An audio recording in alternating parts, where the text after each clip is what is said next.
তো আজ সানডে, আজ ছুটির দিন দেখে চলে গিয়েছিলাম জাকারিয়া স্ট্রিটে। জাকারিয়া স্ট্রিটে গিয়ে দেখলাম বাবা মারাত্মক ভিড়।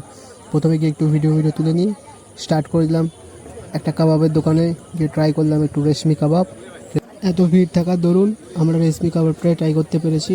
আর অনেক ভিড় ছিল, তো দেখতেই পাচ্ছ কাকা কত সুন্দর করে ক্রিম আর বাটার দিয়ে টস করে দিচ্ছে। টস করে দেওয়ার পর একটা প্লেটে করে সার্ভ করে দিল।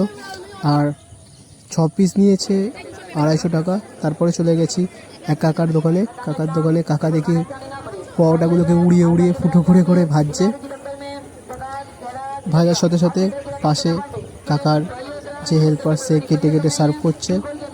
আর এই পরোটার হালুয়া 100 গ্রাম 25 টাকা করে বিক্রি করা হচ্ছে। তো আমি 200 গ্রাম মতো নিয়েছিলাম। 200 গ্রাম নেওয়ার পর একটু ট্রাই করে দেখলাম। ট্রাই করার পর বেশ ভালোই লাগলো খেতে।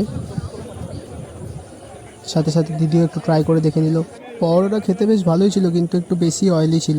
দেখতেই পাচ্ছ কতটা তেল ভরা।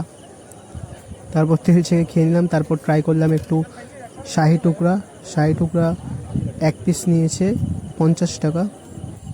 এটাও খুব খেতে ভালো ছিল, বেশ মিষ্টি। তারপর এই একটা ব্রেড, এই ব্রেডটা কি বলে ঠিক জানি না, কাকার কাছ থেকে নিয়ে নিলাম। এই ছোটো ছোটো সাইজের 2 পিস নিয়েছি।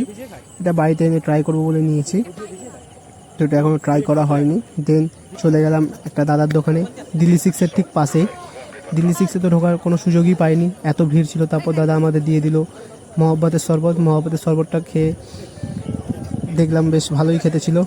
তো আজকে রবিবারটা আমি ঠিক এইভাবেই কাটিয়ে দিলাম জাকারিয়া স্ট্রিটে খাওয়া দাওয়া করে কম বেশি। তো দিল্লি 6-এর সামনে প্রচুর ভিড় থাকার দরুন দিল্লি 6 আর ট্রাই করা হলো না। তো আজ ভিডিও এখানেই শেষ করি, দেখা হবে আবার অন্য কোনো একদিন।